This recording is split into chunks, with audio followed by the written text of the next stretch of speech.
All right, that could be a number of things, guys. Now, I do, however, have a fault code in the computer for a cam sensor. In fact, that's what's actually written on the ticket. You know, how can another shop send us a car saying they can't get it to start? It may need a cam sensor. Y'all know how easy it is to replace a cam sensor? In other words, they're not sure. Okay, they don't want to get bit. They likely have been bit before. But guys, now that fault code can be set from a number of reasons. Number one, it's called camshaft position sensor. Okay, it's designed to monitor the rotation of the cam. If the cam is not actually moving, then yeah, you still can get that code. So I don't know if that guy at the other shop had a spare cam sensor. He put one in, plugged it up, and it still wouldn't start. And he put the original back in. A lot of cats keep test parts. I do that. I'm guilty of that. That's not a bad thing. That's actually a good thing. So no cam signal. My next step, guys, is to visually inspect the camshaft. Okay, now this is it's an overhead cam engine. All right, so I'm gonna have a cam on this head and a cam on this head, and I'm gonna have a gear attached to those cams, and I'm gonna have a timing belt attached to those gears. Okay, so this is a timing belt driven engine. That belt has teeth on it, okay, in order to keep it in time. All right, so we very well could be out of time. Only thing about this engine, guys, there's no cheat. There's no cheat sheet, no cheat. I literally have to take this cover off to take a visual inspection of the timing area. It's turning over healthy enough to not sound like a broken timing belt. However, it could be a jump timing belt. A car that's out of time will sound just like the sound you heard, the no crank sound. I'm talking too much, so let me prop this camera up somewhere. Guys, I'm just finna pull the upper cover. Some of you guys want to see this stuff, and it's cool with me. I'll see if I can find a tripod or something. But all I'm doing is removing the cover, just the upper part, because once I get this off, I can visually see the cam gears. All right, I got some work to do, guys. Stay tuned. Let's get it. All right, guys.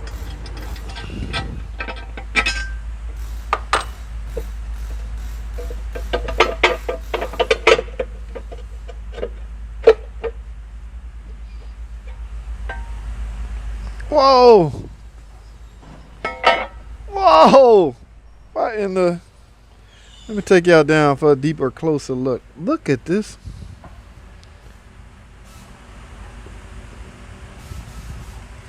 That timing belt has shredded.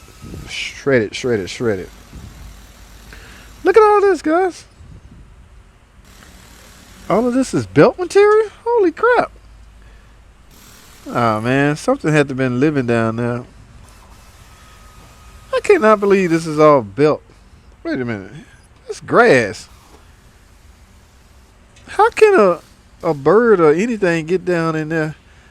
Guys, y'all telling me this is timing belt material? Look at all this. Hell no. Okay, that's okay. Alright, here's what happened, guys. I can feel some of the pieces now, right here. This is part of the pulley.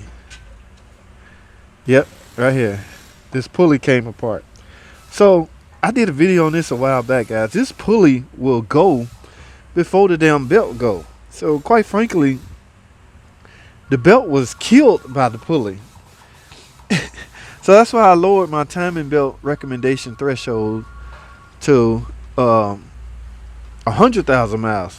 Basically, you need to give a threshold change or a recommendation for the pulley. That is exactly what happened to this car. So, quite frankly, guys, the cam sensor code you was getting is a result. It was not reading the camshaft tone wheel correctly. All right, it's not that the sensor bad. It's just that it's not. So, when they swapped out a new cam sensor, you're gonna get the same results because there's technically not wrong with the sensor. The problem is what the sensor reads. The sensor supposed to report back to the computer the position of this camshaft based on the tone wheel. There's little slots on the tone wheel that tells the cam sensor what position it should be. You're trying to maintain a relationship between the camshaft and the crankshaft, so you can achieve stoichiometric fuel mixture. All right, guys. So it gets a little complicated verbally, but that is what happened. I cannot believe this is all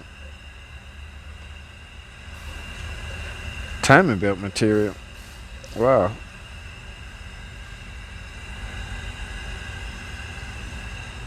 All right, so that's what happened on this, guys. I'm gonna close this video down. We'll just call this the diagnostic video. Remember, guys, it came in for no start.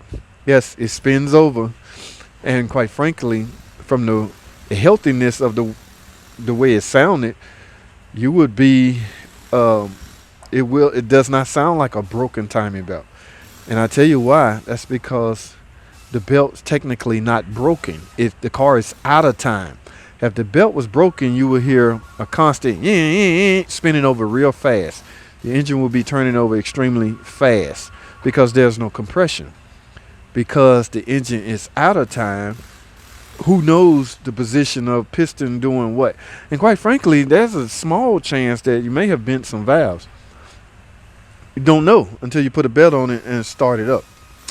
Okay, so I do not know, but I'll find out. So yeah, I mean, is this a non-interference engine? Guys, every time somebody say that, or every time it's printed that it's a non-interference engine, I've seen engines not become damaged based off a broken timing belt. So a lot of it a lot of it has to do with when the belt broke.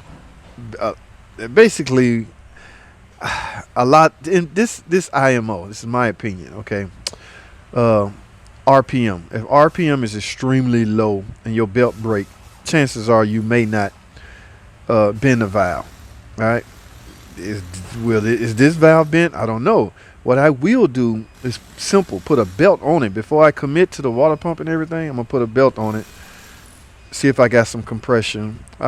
I'll probably run a compression test, or I might just see if it'll start. If it'll start and idle normal and I have 20 inches of vacuum, then yes, we dodged a bullet. There's likely no bent valve. But if I start it up, I got a hard misfire and things like that, yes, you likely bent some valves. So it could go either way.